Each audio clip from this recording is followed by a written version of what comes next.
ठीक है, तो हम लोग करने जा रहे हैं नया चैप्टर फिजिक्स 10th क्लास में, magnetic effect of electric current. तो magnetic effect of electric current देखते हैं क्या चैप्टर है। ये प्यारा चैप्टर है बहुत, और मज़ा आएगा देख के पढ़ के, ठीक है ना। Magnetic effect of electric current, ठीक है ना।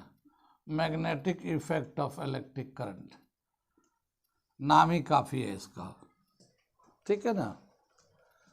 क्या समझ में आया? इलेक्ट्रिक करंट का मैग्नेटिक इफेक्ट।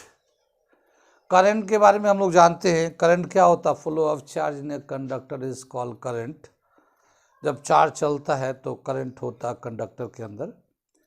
और करंट से जो पिछले चैप्टर में इलेक्ट्रिसिटी में हम लोगों ने पढ़ा है कि करंट का केमिकल इफेक्ट होता है, यानी कि किसी भी केमिकल रिएक्शन को, बहुत सारे केमिकल रिएक्शन ऐसे होते हैं जो करंट जब पास करते हैं तो वो रिएक्शन कंप्लीट होता है या होता है।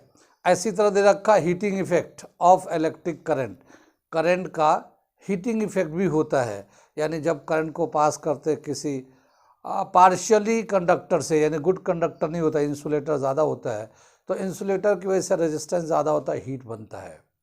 ऐसे ही इस चैप्टर में हम लोग पढ़ेंगे magnetic effect of electric current, यानी करंट का मैग्नेटिक इफेक्ट भी होता है। अब मैग्नेटिक इफेक्ट के लिए पहले तो ये जान ले कि मैग्नेट होता क्या है या मैग्नेटिक इफेक्ट होता क्या है, होंगे, ठीक है ना। मैग्नेट बोला क्या? मैग्नेट जो है एक तरह का मटेरियल होता है, नेचुरल तौर पे भी मिलता है। और मैग्नेट का मैग्नेटिक प्रॉपर्टीज़ में क्या देखा गया, जो सबसे कॉमन प्रॉपर्टीज़ है वो ये है कि वो आयरन पीसेस को अपनी तरफ अट्रैक्ट करता है, ठीक है ना। आयरन छोटे छोटे जो पीसेस होते हैं, या छोटे या बड़े, वो उसमें जाके चिपक जाता है। तो मैग्नेट जो है ना आयरन पीसेस को अट्रैक्ट करता है। साथ ही बोला क्या कि जो मैग्नेट है, अगर बार मैग्नेट लेते हैं हम लोग, बार मैग्नेट, तो इसके दो पोल दिखाए गए हैं, ठीक है ना। बार मैग्नेट के दो पोल होते हैं, एक को हम लोग नॉर्थ पोल बोलते हैं, एक को हम लोग साउथ पोल बोलते हैं, ठीक है ना। तो जब भी कभी हम लोग एक बार मैग्नेट को हैंग करेंगे, अगर जैसे धागा बांध के लटकाएंगे, तो क्या देखा गया कि हमेशा ही नॉर्थ साउथ में होता है। हमेशा ही एक टर्मिनल उसका नॉर्थ में होगा और दूसरा उसका साउथ में होगा। घुमा के वेस्ट ईस्ट कर दो, फिर छोड़ोगे, फिर दोबारा से नॉर्थ साउथ में हो जाएगा, ठीक है। तो बार मैग्नेट हमेशा ही अर्थ के रेस्पेक्ट में नॉर्थ एंड साउथ की तरफ ओरिएंट करता, वो ओरिएंटेशन उसका नॉर्थ साउथ है। कभी भी वेस्ट ईस्ट नहीं होता है बार मैग्नेट को अगर हैंग करेंगे तो। और उस बार मैग्नेट के इस प्रॉपर्टीज़ को, नॉर्थ साउथ की प्रॉपर्टीज़ को देखते हुए इसका पहले, बहुत पहले लोग इसका नेविगेशन में यूज़ करते थे। किस में यूज़ करते थे? नेविगेशन। जानते हैं नेविगेशन का मतलब? समुद्री सफ़र को बोलते हैं नेविगेशन। जिसे आज की डेट में हम लोग एक कंट्री से दूसरे कंट्री जाते हैं तो बहुत सारे ट्रांसपोर्ट के मोड हैं। जैसे अब तो एरोप्लेन है, 7 समंदर पार यूँ चले जाते हैं, ठीक है ना, एरोप्लेन से। लेकिन एरोप्लेन उस वक्त नहीं था, बहुत पहले नहीं था। ये तो कुछ 100-200 साल से हम लोग देख रहे हैं, 100 साल भी नहीं हुआ होगा एरोप्लेन का यूज़। लेकिन हाँ, पहले ये नहीं था एरोप्लेन। अब ट्रेनों का सफ़र भी करते हैं, जहाँ सूखी ज़मीनें हैं या ड्राई लाइन पे ट्रैक है तो ट्रेनें चलती हैं, तो ट्रेन भी बहुत जल्दी सफ़र कर लेते हैं। पहले ट्रेन भी नहीं था, ठीक है ना। और ट्रेनों को चलने के लिए ट्रैक होना चाहिए। तो अब जैसे आजकल बसेस वगैरह चलते हैं, ट्रक चलते हैं ट्रांसपोर्ट के लिए, तो पहले बसेस और ट्रक भी नहीं थे, कार भी नहीं थे, बाइक भी नहीं था, मोबाइल भी नहीं था, कुछ भी नहीं था। हम लोग आदिवासी जैसे लगते थे, गांव देहात में रहते थे, ठीक है। कागज़ पर लिख के अपने घर का खबर भेजते थे, लेटर लिखते थे, घर की बातें भेजते थे लिख लिख के। वो डाक का एक सिस्टम था जिससे हमारे खाते और किताबतें होती थी और वो जाया करता था एक जगह से दूसरी जगह, खेती बात में। उसके पहले भी लोग अगर एक कंट्री से दूसरी कंट्री जाना चाहेंगे तो कैसे जाते थे? तो उससे पहले जो है लोग समंदर के रास्ते से सफ़र करते थे। आज भी देखेंगे हम लोग हर कंट्री में, इंडिया में भी बहुत सारे समंदर के किनारे हार्बर है, पोर्ट है, बंदरगाह है, जहाँ पे बाहर से सामान आते और जाते हैं। अब जैसे मान लो कार आएगा, BMW कार, यहाँ असेंबल नहीं होता है, वो आता है मान लो जहाँ से भी बन के आता है, जर्मनी से, जापान से, जहाँ से भी बन के आता है। तो जब वो आएगा तो कैसे आएगा? एरोप्लेन में कार रख के लाएंगे हम लोग? नहीं लाते ना। एरोप्लेन में कार को चला के लाएंगे, रास्ता नहीं है भाई। जर्मनी से यहाँ तक आने कोई मान लो एक प्रोडक्ट है जो जर्मनी का 4 व्हीलर, तो उसको या तो यहाँ आके असेंबल करे या उसको समंदर में बड़े बड़े जहाज होते, जानते हैं ना, जिसे टाइटैनिक होता है। तो टाइटैनिक में बताते कितना बड़ा जगह था, उसमें पूरा एक शहर बसा हुआ है था।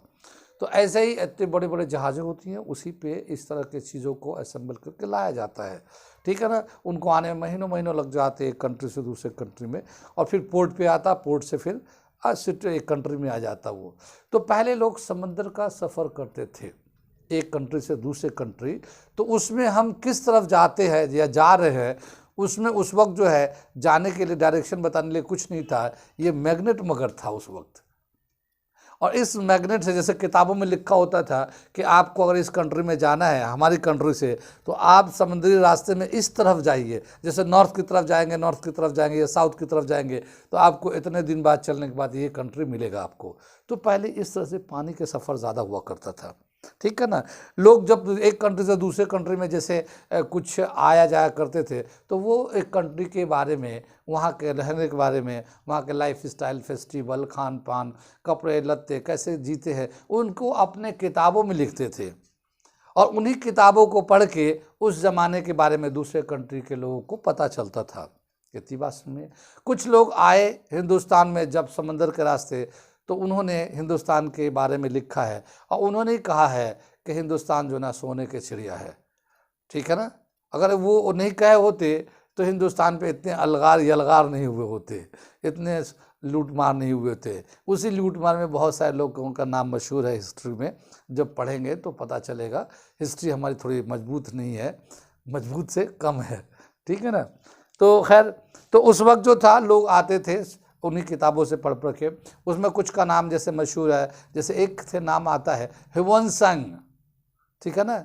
एक वो आते हैं, वो अरबिक है फाहियान, ये नाम है। ये वो लोग हैं जो उस ज़माने के स्टार हुआ करते थे। यानी समुद्र के सफ़र करो और एक कंट्री से दूसरे कंट्री में इतने दूर से, मतलब रात दिन सफ़र करते रहना पानी पे, उसको जब हम लोग रियलाइज़ करेंगे तो महसूस करेंगे कि कैसे वो आते होंगे महीनों महीनों सफ़र करके, कैसे चल रहे होंगे, खाना पीना कैसे, और बाकी दूसरे जो लाइफ के एक्टिविटीज़ है वो कैसे कर रहे, और एक कंट्री में आते थे, उनके कंट्री के बारे में फिर लिख ला के जाते थे। तो उस वक्त इसका डायरेक्शन पता करने के लिए एक कंट्री से दूसरे कंट्री में जाने के लिए इसका यूज़ होता था। एक नाम है कोलंबस। कोलंबस क्यों मशहूर है? कोलंबस का नाम इसलिए मशहूर है कि वो पहला शख्स था जिसने अमेरिका का डिस्कवर किया।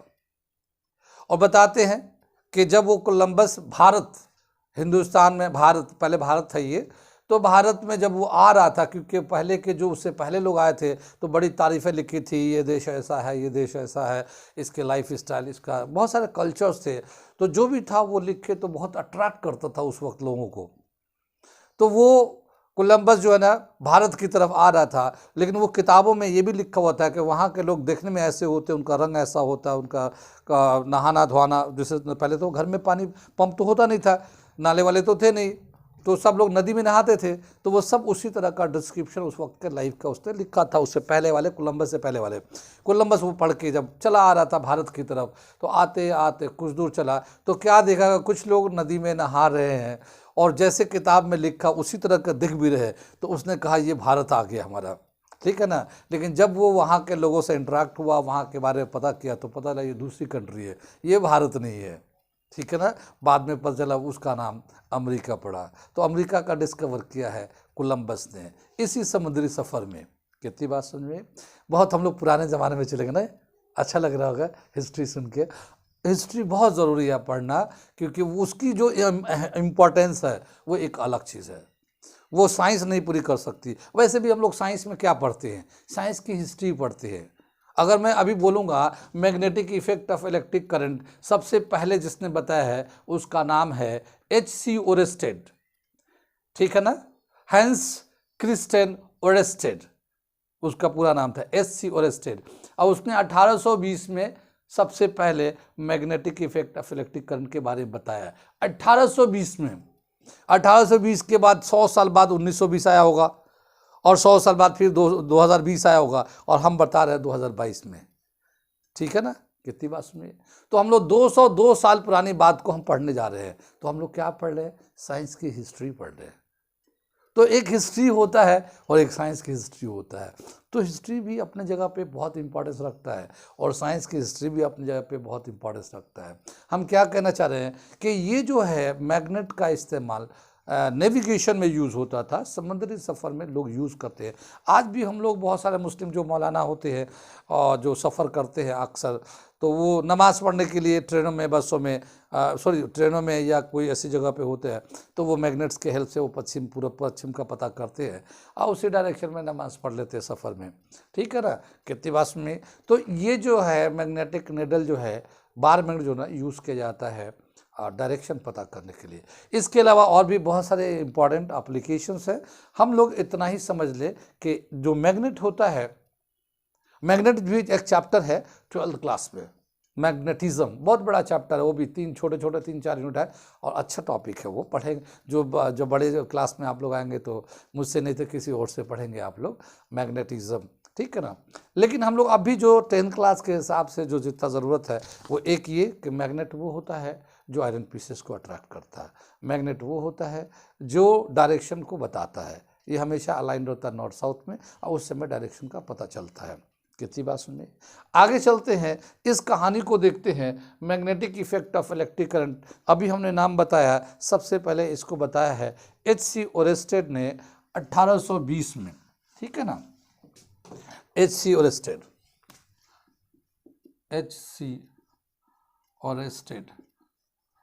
1820 में सबसे पहले इस इफेक्ट के बारे में बताया। मैं पूरा फॉर्म नाम लिखता, हैंस क्रिस्टियन ओरेस्टेड, ये फुल नेम है उनका, क्रिस्टियन ओरेस्टेड। ठीक है ना। 1820 में सबसे पहले इन्होंने इसको एक्सप्लेन किया है, magnetic effect of electric current को। कितनी बात सुन में। अब कैसे उन्होंने बताया ये बताते हैं। ठीक है, साइंस का और इत्तेफाक का, ठीक है ना, साइंस का और इत्तेफाक का एक गहरा संबंध है, एक काफ़ी क्लोज रिलेशन है। ठीक है ना, इत्तेफाक से। और जितने ज़्यादातर जो साइंस के डिस्कवरी हैं, जब हम उसके डिटेल पढ़ेंगे तो पता ये चलता है कि वो इत्तेफाक से डिस्कवर हो गया। ठीक है ना, इत्तेफाक से मिल गए, इत्तेफाक से वो हो गया, इत्तेफाक से ये हो गया। तो न्यूटन के बारे में जानते हैं, न्यूटन अंकल के बारे में तो जानते ही हैं। न्यूटन अंकल के सर पे पत्थर गिर गया, फल गिर गया, और वो न्यूटन अंकल ने ग्रेविटी को रच डाला। लेकिन वो इत्तेफाक था कि वो इत्तेफाक से एक दरख्त के नीचे बैठे थे और अचानक से वो फल गिरा, उनके सर पे लगा। कैसा लगा, क्या हुआ, फिर वो उस पर सोचने लगे। इत्तेफाक था कि वो सोचने लगे, खाली बैठे होंगे।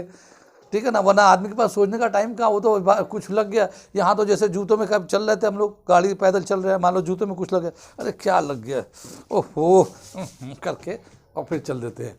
सोचते भी नहीं है कि क्या लगा है, क्योंकि आदमी के पास इतना ज़्यादा काम है, इतना ज़्यादा दूसरे काम ड्राइव कर रहा है, फोर्स कर रहा है कि वो उसकी तरफ भागा जा रहा है, छोटी मोटी चीज़ों को नहीं देखता है। लेकिन न्यूटन के सर पे फल गिरा, उन्होंने बैठ के ग्रेविटी का डिस्कवर किया, वो इत्तेफाक था। तो ऐसे ही इत्तेफाक और भी बहुत सारे इत्तेफाक है, मैं बताऊंगा। न्यूटन को आप लोग पढ़ चुके, इसलिए मैंने बताया कि न्यूटन का, लेकिन और भी बड़े बड़े नाम हैं, बताऊंगा मैं, और जैसे जैसे बढ़ता चलूँगा कि इत्तेफाक से वो कैसे डिस्कवर हुआ।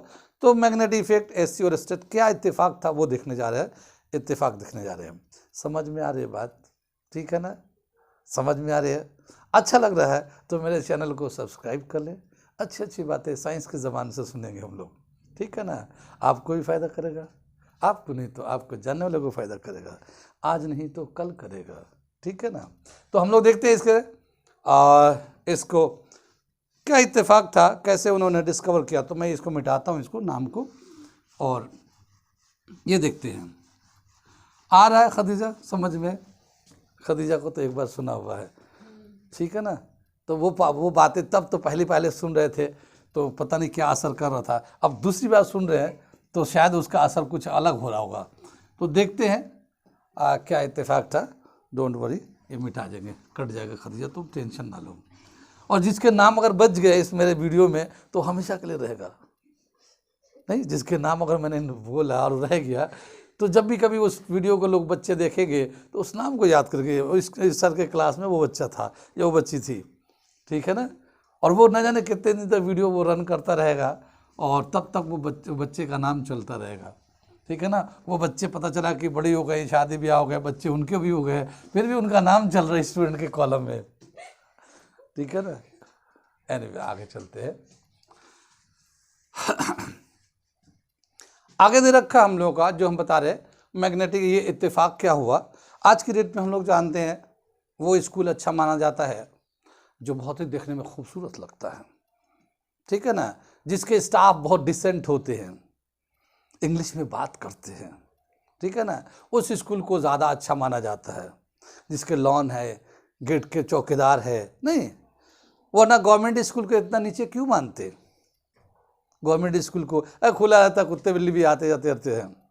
तो स्कूल का या एजुकेशन का जो आज की डेट में स्टैंडर्ड है वो हमारे बिल्डिंग की खूबसूरती, स्टाफ, मैनेजमेंट, लॉन, इन सबों के बेस पे ही उसका स्टैंडर्ड माना जाता है और उसी का फीस लिया जाता है। कि प्राइवेट स्कूल में जाते हैं, महंगे महंगे बहुत महंगे फीस होते हैं, लोग प्राउड फील करते हैं जिन पर पैसे होते हैं कि मेरा बच्चा उस स्कूल में पढ़ रहा, क्योंकि उस स्कूल में हर गरीब बच्चे पढ़ नहीं सकते।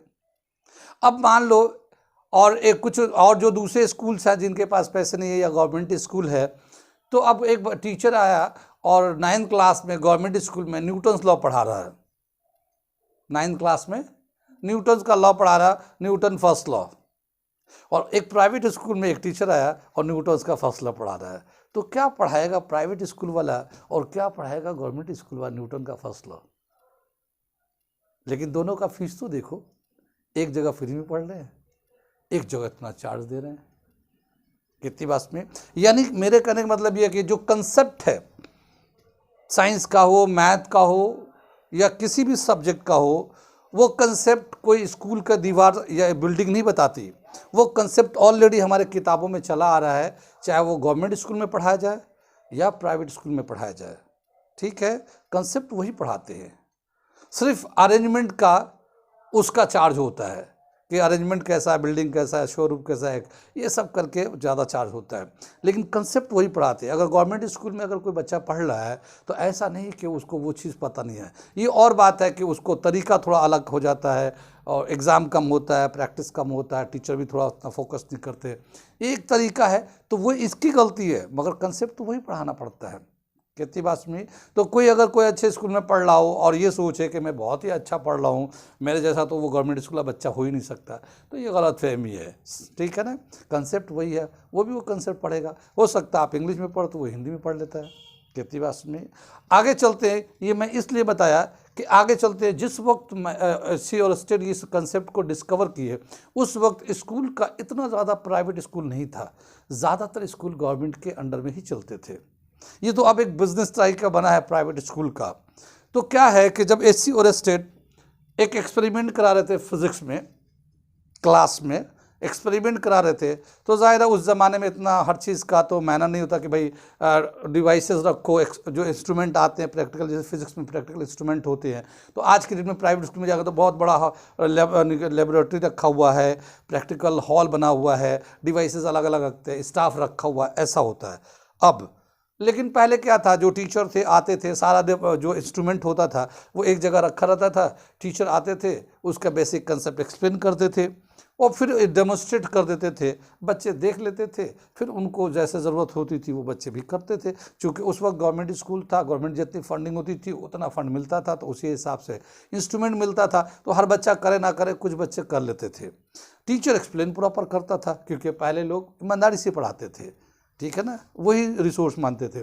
तो SC और स्टेट एक बार क्लासरूम में एक्सपेरिमेंट कर रहे थे, बच्चों को बता रहे थे करंट कैसे चलता है और क्या क्या उसमें सर्किट होता है, कैसे बैटरी से कनेक्ट होता है, इन सारी चीज़ों को एक्सप्लेन कर रहे थे एक टेबल पे सर्किट कनेक्ट करके। तो एक देखते हैं हम लोग, ये हमारा टेबल था, जो ये एक टेबल है, इस पे वो एक्सपेरिमेंट करा रहे हैं। क्या दिखा रहे हैं कि ये वायर है, ये हमारा बैटरी है, ठीक है, ये की है, ये हमारा एमीटर, अगर एमीटर लेना चाहें, ठीक है ना, कि कितना करंट जा रहा है तो एमीटर लगा हुआ है। इस तरह के सर्किट को कनेक्ट करके बच्चों को डेमोस्ट्रेट कर रहे थे, ठीक है। लेकिन चूंकि वो सारे इंस्ट्रूमेंट उसी पे रहते थे, ठीक है ना, ठीक है ना, सारे इंस्ट्रूमेंट उसी पे रहते थे, तो इत्तेफाक था कि एक मैग्नेटिक निडल यहाँ पे भी था। ये मैग्नेटिक निडल का मतलब क्या हुआ कि ये नॉर्थ साउथ में रहता है, इसका डायरेक्शन हम था नॉर्थ साउथ में था, ठीक है। तो उसमें सिर्फ मैग्नेटिक निडल ही नहीं, बहुत सारे और भी दूसरे इंस्ट्रूमेंट थे, बहुत सारे और भी दूसरे डिवाइसेस उस पर पड़े हुए थे। लेकिन क्या हुआ कि ऐसे तो हमेशा वो बच्चों को करा रहे होंगे, बच्चे देख रहे होंगे, बच्चे सीख रहे होंगे, जाके अपना एक्सपेरिमेंट कर रहे होंगे। लेकिन एक दिन इत्तेफाक ऐसा हुआ कि जब ये एक्सपेरिमेंट करा रहे थे, ठीक है ना, तो क्या देखते हैं, क्या दिखाई दिया उन्हें कि जब ये इसको ऑन किया तो ये जो मैग्नेटिक निडल था, ये जो मैग्नेटिक निडल था, ठीक है, तो क्या देखा कि जब इसको करंट उसमें से पास करा रहे थे तो ये जो मैग्नेटिक निडल है ये डिफ्लेक्ट कर रहा है। ये जैसे ये इधर डिफ्लेक्ट किया, ये ऐसे डिफ्लेक्ट कर रहा है, यानी ऐसे रखा हुआ था तो वो बेंड ऐसे कर गया, ठीक है ना, या ऐसे कर गया, जिधर भी बेंड किया मगर बेंड कर गया। फिर उन्होंने ऑफ कर दिया इसको, वो फिर सीधा हो गया। इत्तेफाक था, उससे पहले भी कर रहे होंगे तो कभी मैग्नेटिक निडल इतना पास में नहीं रहा होगा, ठीक है ना, या कभी ध्यान नहीं दिया होगा, रहा भी होगा तो ध्यान नहीं दिया होगा, क्योंकि ज्ञान कहाँ है, ध्यान में है। जब ध्यान देंगे तो ज्ञान मिलेगा, ध्यान जहाँ ध्यान में ही ज्ञान है, जो देगा ध्यान उसी को मिलेगा ज्ञान, ठीक है ना, और जितना देगा ध्यान उतना ही मिलेगा ज्ञान।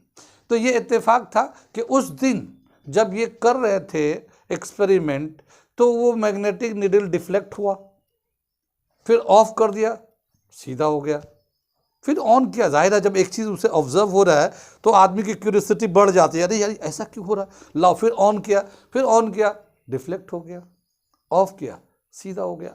ये एक्सपेरिमेंट उन्होंने बार बार किया होगा, और बार बार करने के बाद उन्हें ये महसूस हुआ कि जो एक मैग्नेट होता है उसके दो पोल होते हैं। अभी हमने दिखाया था मैग्नेट के दो पोल होते हैं, एक नॉर्थ पोल होता है, एक साउथ पोल होता है। जिस तरह से हम लोग एक जानते हैं कि same charge repel each other, charge में जानते हैं ना कि अगर दोनों पॉजिटिव चार्ज है या दोनों नेगेटिव चार्ज है तो दोनों एक दूसरे को रिपेल करेंगे। Same charge repel to each other, opposite charge attract to each other, तो ये इसको अट्रैक्ट करते हैं, ये तो हम लोग जानते हैं। ऐसे ही बोला क्या कि एक मैग्नेटिक निडल के बारे में उसके बाद एससी और स्टेट ने कहा कि अगर एक मैग्नेटिक निडल डिफ्लेक्ट तभी कर सकेगा जब दूसरा वहाँ मैग्नेटिक फील्ड हो या कोई दूसरा मैग्नेट हो, क्योंकि जब दूसरा मैग्नेट होगा तो जाहिर है उसका एक नॉर्थ पोल होगा, एक साउथ पोल होगा, मान लिया इस तरह से ले लिया, तो ये नॉर्थ इसका इधर और ये साउथ इधर, तो दोनों दूसरे को अट्रैक्ट करेंगे। बात समझ में आ रही है, दोनों एक दूसरे को अट्रैक्ट करेंगे अपोजिट पोल हुआ तो। और अगर सेम पोल आमने सामने आ जाएंगे, ये सेम पोल है, मान लो ये इसका भी नॉर्थ इधर है, साउथ इधर है, तो ये नॉर्थ साउथ एक दूसरे को रिपेल करेंगे। लेकिन अगर पोल दूसरा मैग्नेट होगा तभी तो अट्रैक्शन या रिपल्शन होगा, और दूसरा मैग्नेट नहीं होगा तो अट्रैक्शन रिपल्शन नहीं होगा, वो सेम जैसा था वैसे रहेगा, वो डिस्टर्ब नहीं होगा। और यहाँ पे क्या देखा कि जब कभी करंट को ऑन करते हैं तभी वो डिफ्लेक्ट होता है, अदरवाइज वो बिल्कुल जैसे था वैसे ही है। इसका मतलब ये है कि ऐसा तो नहीं, एससी और स्टेट, ऐसा तो नहीं कि करंट पास करने की वजह से कोई मैग्नेटिक फील्ड बन रहा हो, और वो मैग्नेटिक फील्ड या मैग्नेट जो बन रहा होगा उस मैग्नेट की वजह से इस मैग्नेट के जो मैग्नेटिक निडल था इनके बीच में आपस में इंटरेक्शन हो रहा है, और उस इंटरेक्शन की वजह से ये मैग्नेटिक निडल डिफ्लेक्ट कर रहा है। कितनी बात सुन में, और चूंकि ऐसा बार बार हो रहा है तो ये कह सकते हैं कि शायद ऐसा होता होगा। तो यहीं पे इस एक्सपेरिमेंट को रिपीट करने के बाद रिपीटेडली क्या होगा, क्योंकि किसी भी बात को कहने के लिए जब तक सेल्फ कंफर्म नहीं हो जाते कि हाँ ये चीज़ ऐसा ही होता है, तब तक हम किसी को बोल नहीं सकते। तो जाहिर है इतना बार बार क्या होगा, और यही देखा होगा जब भी कभी हम करंट पास करते हैं इसमें से, तो एक मैग्नेटिक नीडल डिफ्लेक्ट करता है, और ये तभी पॉसिबल है जब दूसरा एक मैग्नेटिक नीडल का डिफ्लेक्शन ये तभी पॉसिबल है जब कोई दूसरा मैग्नेट आसपास में हो। यहाँ चूंकि दूसरा मैग्नेट था नहीं, ठीक है ना, सिर्फ करंट के, और करंट को ऑन करने पे तभी होता था, ऑफ कर दे फिर वैसे हो जाता था। तो इसका मतलब ये है कहीं ऐसा तो नहीं कि करंट की वजह से मैग्नेटिक फील्ड पैदा हो रहा है, ठीक है, और उस मैग्नेटिक फील्ड की वजह से ये मैग्नेटिक नीडल डिफ्लेक्शन हो रहा है, ठीक है, चूंकि बार बार होता था। तो इसलिए एच.सी. ओरस्टेड ने ये आइडिया दिया, when ever current passes through a conductor it produce magnetic field, ठीक है ना। तो ये स्टेटमेंट सबसे पहले एच.सी. ओरस्टेड ने 1820 में दिया, whenever current passes through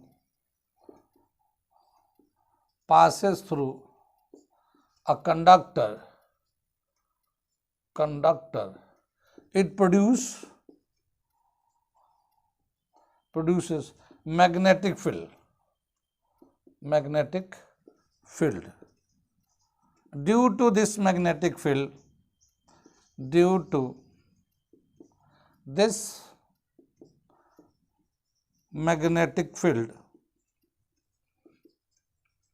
the magnetic needle deflected. This effect of current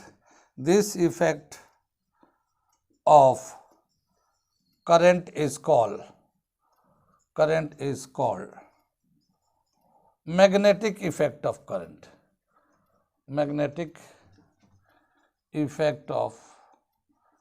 current. कितना समझ में आई ये करंट, ठीक है ना। ये एच.सी. ओरस्टेड ने 1820 में ये ऑब्जर्व करके बताया, मगर ये इत्तेफाक था, ऐसा वेल प्लान नहीं था कि हम लोग ये डिस्कवर करने जा रहे हैं। ये तो एक बार कराते उनको ऐसा दिखा कि ऐसा हो रहा है, और फिर उसी पे उन्होंने काम करना शुरू किया, और करते करते बाद में जाके उन्होंने बताया कि ऐसा होता है। इसे हम लोग बोलते हैं इलेक्ट्रोमैग्नेट भी बोलते हैं, मैग्नेटिक इफेक्ट ऑफ करंट को इलेक्ट्रोमैग्नेट भी बोलती है। करंट की वजह से मैग्नेट प्रोड्यूस हो रहा। कितनी बात सुनी। यहाँ पे जो फील्ड यहाँ पे फील्ड की बातें कर रहे हैं, जैसे यहाँ मैग्नेटिक नीडल लेते हैं या बार मैग्नेट लेते हैं, तो फील्ड को क्या दिखाते हैं, एक कंसेप्ट दे रखा है, अभी हम बाद में इसको डिस्कस करेंगे। मैं थोड़ा सा बस यूं ही बता दे रहा हूँ कि जैसे ये नॉर्थ है साउथ है, तो ये बताते हैं कि नॉर्थ पोल से magnetic line of force emit होता है और साउथ से इन करता है। तो ये मैं अभी तो ऐसे ही बता रहा हूँ थोड़ा सा, बस ऐसे एक magnetic line of force north से निकला, साउथ में इन किया, इधर से नॉर्थ से निकलेगा, साउथ में इन करेगा। ये जो रेज है ना, जहाँ तक रिया फील करते हैं उसी को हम बोलते हैं मैग्नेटिक फील्ड। जहाँ तक हमें इसका एग्जिस्टेंस का एहसास होगा कि ये चीज़ महसूस हो रहा है, इसको हम बोलते हैं मैग्नेटिक फील्ड। वही हमने बताया यहाँ पे, ठीक है ना। आगे चले हम लोग, कितना समझ में आया कि करंट से मैग्नेटिक फील्ड बनता है। 1820 में एच.सी. ओरस्टेड ने ये एक्सपेरिमेंट इत्तेफाक से डिस्कवर किया। जब हम लोग आगे जाएंगे तो मैग्नेट में क्या बताया कि मैग्नेटिक लाइन ऑफ फोर्स, जैसे यहाँ हमने बताया नॉर्थ से निकलता है और साउथ में इंटर कर जाता है। मैग्नेटिक लाइन, इसको बोलते हैं magnetic line of force. Magnetic line of force ये हम लोग और थोड़ा सा दूसरी जगह बताएंगे, फिलहाल अभी इतना समझ लो। मैग्नेटिक लाइन ऑफ फोर्स क्या बताया कि मैग्नेटिक लाइन ऑफ फोर्स, ऐसे तो हम लोग जानते हैं नॉर्थ से निकलता साउथ में जाता है। तो अगर यहाँ पे जैसे हम लोग करंट जा रहा है, ठीक है ना, जैसे ये बड़ा टर्मिनल, ये बड़े वाले को पॉजिटिव दिखाते हैं, छोटे वाले को नेगेटिव से दिखाते हैं। करंट का डायरेक्शन हम लोग ऐसे देख रखे हैं, ठीक है ना। करंट का डायरेक्शन ऐसा होता है जो कन्वेंशनल डायरेक्शन है, पॉजिटिव से नेगेटिव की तरफ। तो जब करंट पॉजिटिव से नेगेटिव या इस तरफ से जा रहा है तो करंट की वजह से मैग्नेटिक फील्ड बन रहा होगा। तो उस मैग्नेटिक फील्ड का डायरेक्शन क्या होगा, अगला जो टॉपिक है, direction of magnetic field produced by current. ये आगे हम लोग करने जा रहे हैं, ठीक है ना। इतनी बात समझ में आ गई, ठीक है ना। ये मेन फाउंडेशन है, इतना समझ में आ गया। करंट से मैग्नेटिक फील्ड बनता है। तो अब एक एक करके इसमें हम हर टॉपिक को ऐड कर देगा तुम, ठीक है। तो direction of magnetic field due to current,